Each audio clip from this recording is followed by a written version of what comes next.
Comme promis, voici ma première vidéo sur 10 de Geek. Si c'est là, je ne te remercierai jamais assez. Merci. N'oublie pas de t'abonner et de mettre un pouce bleu.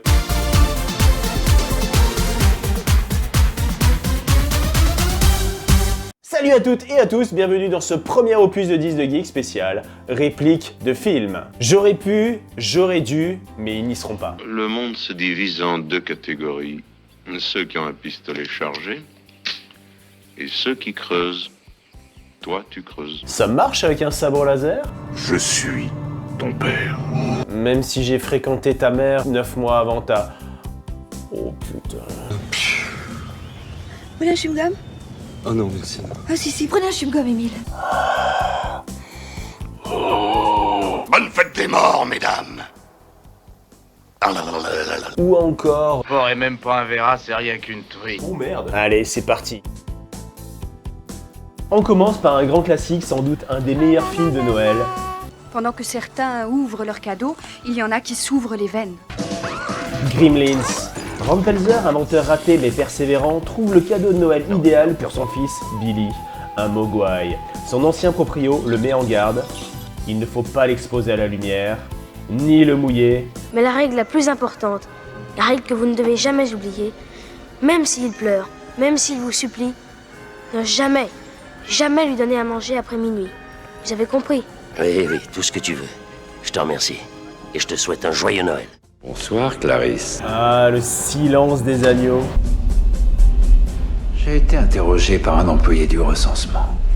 J'ai dégusté son foie avec des fèves au beurre et un excellent Chianti. Perso, je ne suis pas fan du foie et des fèves au beurre. Par contre, je garde le Chianti. Si ça vous tente, voici 2 recettes revisitées, je mets les liens dans le descriptif. Buon appetito! Prof d'enfer pour un été raconte l'histoire d'un prof de sport interprété par Mark Harmon, que l'on voit dans la série NCIS, à qui on a donné l'impossible mission de faire réussir leur examen à des élèves décérébrés durant les vacances d'été. 2 mois de labeur pour un examen. Vous avez 20 minutes pour effectuer cette section. Shawnee Smith, héroïne de l'incontournable The Blob, joue ici une élève enceinte sur le point d'accoucher. Tu nous gardes le placenta, Rhonda. Et le cordon ombilical, j'adore les guirlandes. Seul film français de la sélection, Les Dents de la Nuit, doux mélange entre Les Dents de la Mer et Les Griffes de la Nuit. Alléchant? Ben non, ce film est à oublier, à part peut-être cette réplique. Vous avez un très beau coup. Un beau coup. Un très beau coup. Vous êtes espagnol? Dans Y a-t-il un pilote dans l'avion, Peter Graves, inoubliable James Phelps, dans la série Mission Impossible dans les années 60, nous offre un florilège d'allusions plus que tendancieuses. Regarde bien, Peter n'est pas toujours à l'aise. Étrange. Et tu as déjà vu un monsieur tout nu? Tu as déjà été dans une salle de gymnastique? Tu aimes les films sur les gladiateurs? Est-ce que tu as déjà visité une prison turque? Sans doute l'un des meilleurs films de Steven Seagal, Piège en haute mer. Il joue le rôle du cuisinier d'un cuirassé où il va mettre tout seul à mal une escouade de terroristes ultra entraînés. Quel bon scénario cousu main pour Steven. Je mets l'accent plus sur la performance XXXL de l'ex-naïade d'Alerte à Malibu, Erika Eleniak. Je suis une actrice, d'accord? J'ai fait un Rick Hunter pour la télé et je sexy pour la vidéo. Ah, on me glisse dans l'oreillette qu'il existe une version québécoise. Non, moi je suis une actrice, vous voyez. J'ai joué dans un épisode de Casper the Friendly Ghost. Chouette, on va drôlement bien s'amuser. Est-ce que Casper le gentil fantôme fait du porno? Radio Rebelle, sympathique petit film au casting inattendu, avec Brendan Fraser, héros de la trilogie de la momie, Steve Buscemi, second rôle préféré des frères Cohen et Tarantino, et Adam Sandler que j'ai seulement vu dans la comédie potache mais divertissante, Rien que pour vos cheveux. C'est l'histoire de 3 musicos en quête de diffuser leurs compos. Pour cela, ils prennent en otage une station de radio avec des pistolets à eau remplis de tabasco. En guise de rançon, ils demandent à la police... Troisièmement, une photo de Béa Arthur complètement nue. Excuse-moi? La gonzesse qui joue dans Les Craquants. Ah d'accord, je vois. On remarque bien que l'agent de police a la référence, et toi, est-ce que tu l'as? Les Craquantes est un sitcom américain, et comme tu peux le voir, les 4 héroïnes ont un certain âge. Dans l'extrait, il parle de Béa Arthur, c'est elle. Au moment du film, elle avait 72 ans. J'ai recherché cette fameuse photo pendant de nombreuses minutes. Malheureusement, je ne suis tombé que sur des photos fake. Et puis par hasard, je suis tombé sur une peinture de B. Arthur, topless, datant de 1991, qui a fait un heureux en 2013, juste pour un montant de 1,9 million de dollars.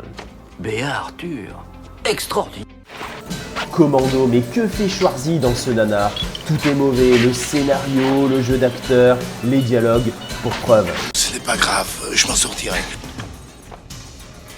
Mais des fois, au détour d'une réplique, on peut atteindre l'excellence. Sa chute est juste magnifique.